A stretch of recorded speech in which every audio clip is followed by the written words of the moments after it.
राधे राधे। आइए चले सुनते हैं धरती माता की कहानी। एक ब्राह्मणी थी।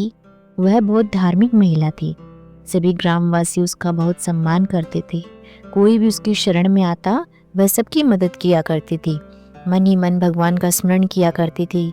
भगवान की सेवा पूजा व जरूरतमंदों की सेवा ही उसका परम धर्म था।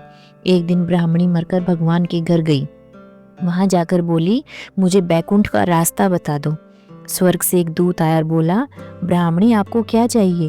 वो बोली, मुझे बैकुंठ का रास्ता बता दो। आगे आगे दूत और पीछे ब्राह्मणी मंदिर तक गए। ब्राह्मणी बहुत धार्मिक महिला थी।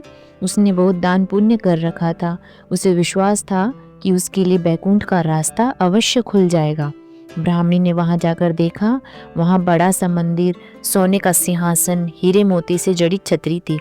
चित्रगुप्त जी न्याय सभा में बैठे साक्षात इंद्र के समान शोभा पा रहे थे और न्याय नीति से अपना राज्य संभाल रहे थे। यमराज जी सबको कर्म अनुसार दंड दे रहे थे।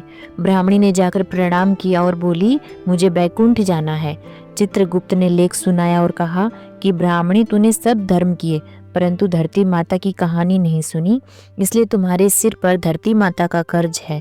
बैकुंठ में कैसे जाएगी? ब्राह्मणी बोली, धरती माता की कहानी के क्या नियम हैं? चित्रगुप्त जी बोले, कोई 1 साल, कोई 6 महीने, कोई 7 दिन ही सुने, पर धरती माता की कहानी अवश्य सुने, फिर उसका उद्यापन कर दे। धरती माता की कहानी सुनने से जाने अनजाने किए गए पाप कर्मों को धरती माता हर लेती है। स्वर्ग लोक में धर्म को ही स्थान प्राप्त है, यहाँ पाप के लिए कोई जगह नहीं है। धरती माता की कहानी पीपल के पेड़ के नीचे बैठकर सुननी चाहिए। यह बात सुनकर ब्राह्मणी ने प्रार्थना की कि मुझे 7 दिन तक वापस पृथ्वी लोक पर जाने दो, मैं कहानी सुनकर वापस आ जाऊंगी। चित्रगुप्त जी ने उसका लेखा जोखा देखकर 7 दिन के लिए पृथ्वी पर भेज दिया। ब्राह्मणी जीवित हो गई। ब्राह्मणी ने अपने परिवार वालों से कहा कि मैं 7 दिन के लिए धरती माता की कहानी सुनने के लिए वापस आई हूँ। इस कथा को सुनने से बड़ा पुण्य मिलता है।